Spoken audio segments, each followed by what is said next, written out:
بسم اللہ الرحمن الرحیم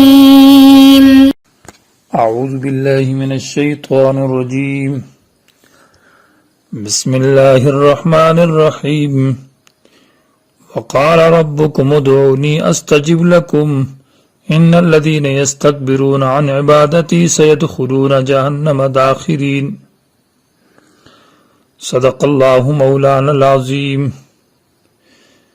عزیز طلبہ کرام، محترم سامعین، پہلے سے یہ تذکرہ چلا آ رہا ہے کہ قرآن کے اہم مضامین اور مقاصد کل 6 ہیں، جن میں پہلا مقصد التوحید، اس کی تعریف اور اس کے مقابلے میں الشرک اور شرکی اقسام 4 کا بیان چل رہا ہے۔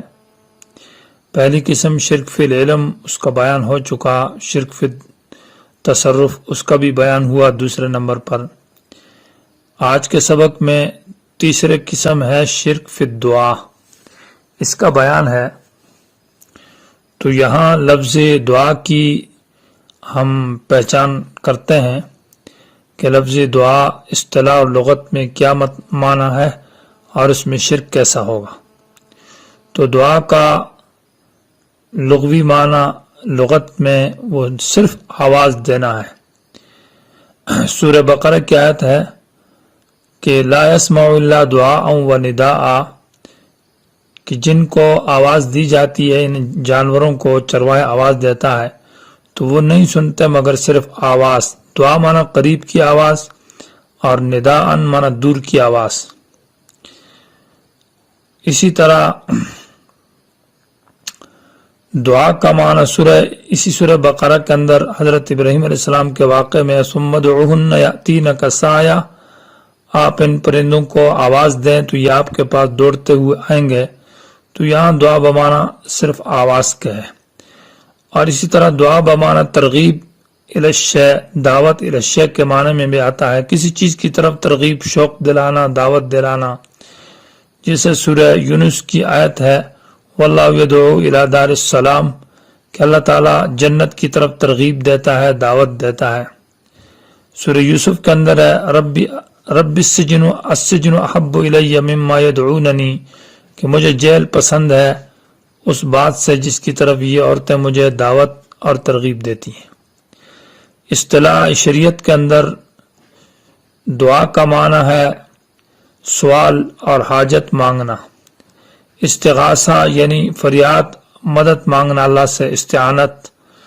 تو لفظ استعانت، استغاثہ اور دعا اور سوال یہ الفاظ مترادفات ہیں، یعنی ان کا ایک ہی معنی ہے کہ انسان اللہ تبارک و تعالی سے شدائد میں، مشکلات میں، مصائب میں اللہ سے اپنی حاجتیں مانگے، ضروریاتیں مانگے اور مصیبت دور کرنے میں اللہ کو پکارے، اور یہ عقیدہ رکھتا ہے کہ اللہ میرا مالک ہے، نفع نقصان کا مالک ہے، اللہ اختیار مند ہے، اللہ عالم الغیب ہے، میرے حال سے خبر ہے، مجھے جانتا ہے، مجھے دے سکتا ہے۔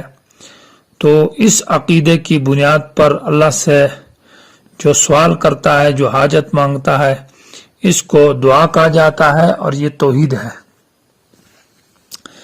یہی عقیدہ اگر انسان رکھے غیر کے بارے میں اور اس سے اپنی حاجت مانگے اور اس کو مشکل کشا مانے، حاجت روا مانے، مشکل کشا یعنی تکلیف دور کرنے والا، اور عقیدہ یہ ہے کہ وہ مالک ہے نفع و نقصان کا اور میرے حال سے خبر ہے، یہ غیر چاہے وہ نبی ہو یا ولی ہو یا کوئی جن ہو یا کوئی بھی چیز ہو، اللہ کے سوا مخلوق سے یہ چیز مانگے اور بغیر اسباب ظاہریہ کے، یعنی وہ نہ دیکھ سکتا ہے، نہ سن سکتا ہے، اور نہ اس کے پاس پاؤں ہے کہ چل کر آ سکتا ہے، نہ اس کے ہاتھ ہے، اگر ہے بھی تو مطلب یہ ہے کہ اس کے اختیارات نہیں ہیں، یہ شرک ہوگا اور اس آدمی کو مشرک کہا جائے گا اس عقیدے کی بنیاد پر اگر غیر سے مانگے۔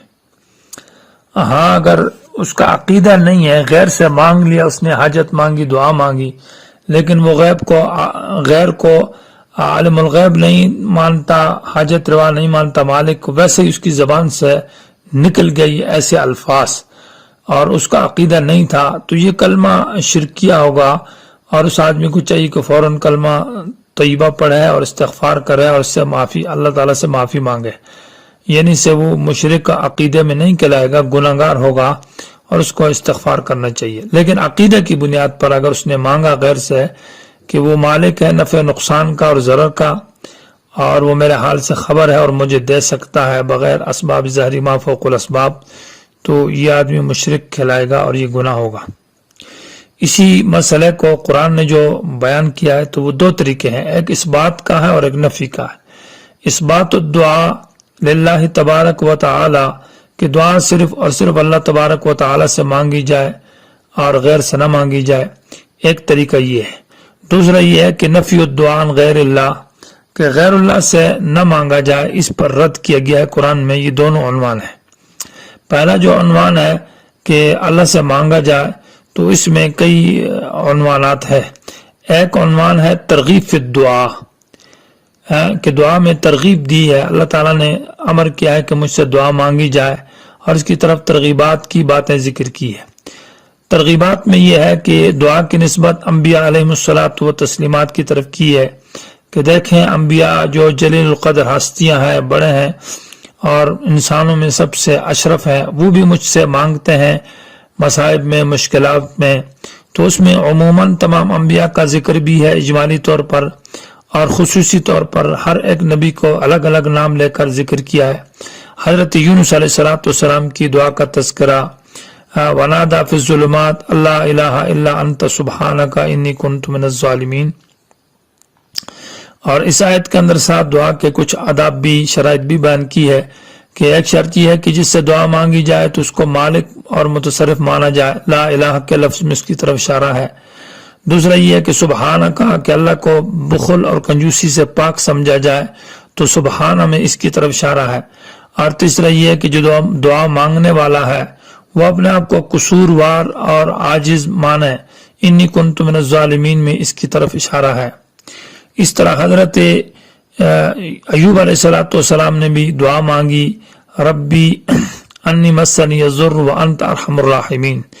حضرت زکریا علیہ السلام کی دعا کا سورہ آل عمران میں بھی ذکر ہے، ہنالک دعا زکریا ربا قال ربی حب لی من لدنک ذریۃ طیبۃ انک السمیع الدعاء کہ اللہ تعالیٰ مجھے نیک اولاد دے۔ اور نبی علیہ السلام نے بھی حضرت سورۃ جن کے اندر آپ صلی اللہ علیہ وسلم کی دعا کا بھی ذکر ہے۔